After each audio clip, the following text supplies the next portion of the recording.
After viewing the material from week 1, I get a lot of questions from students trying to connect the dots of the bigger picture, and I typically find this explanation helpful.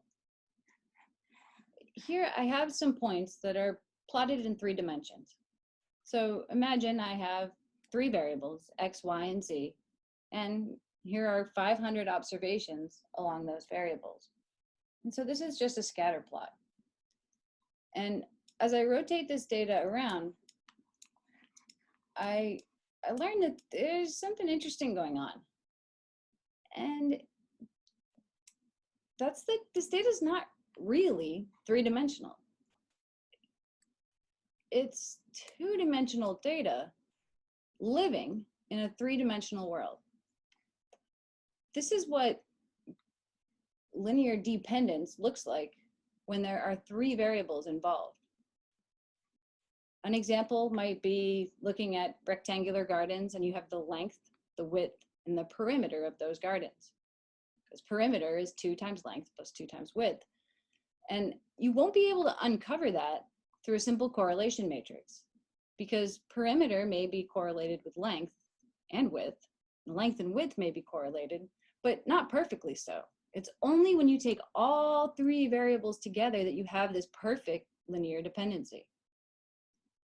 So if we wanted to solve a problem like this and examine this data, the thing we're realizing is that we don't really need 3 coordinates.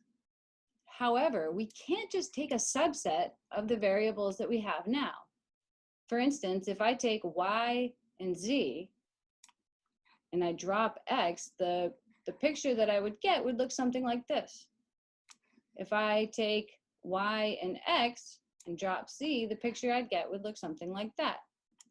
But none of those gives me the full layout of the data. Indeed, when I take this angle shown here, I can see all the relationships between those data points perfectly. And by that, I mean the distance between the points is exactly what it is in 3-dimensional space if I take this 2-dimensional viewpoint. So what I want to imagine doing is kind of taking a poster board or a plane and sticking it through all of those data points, and then plucking that plane out of 3-dimensional space. And now I have this 2-dimensional picture with my data points plotted on it. And if I were to put it on the wall and say, well, here are the 3 coordinates for these data points, people would look at me as if I had 2 heads, because 2-dimensional data should not have 3 coordinates. So what we need to do is on this poster board or on this plane, we want to draw new axes. And so, you know, kind of make the box in the back, the X, Y, Z box in the back disappear from your minds, and we would draw a new axis, maybe one going vertically here, one going horizontally. And technically, I would have a 3rd axis coming out of the computer screen. But the point is, I don't need it, because all of the coordinates along that 3rd axis would be 0. And then once I find those new axes,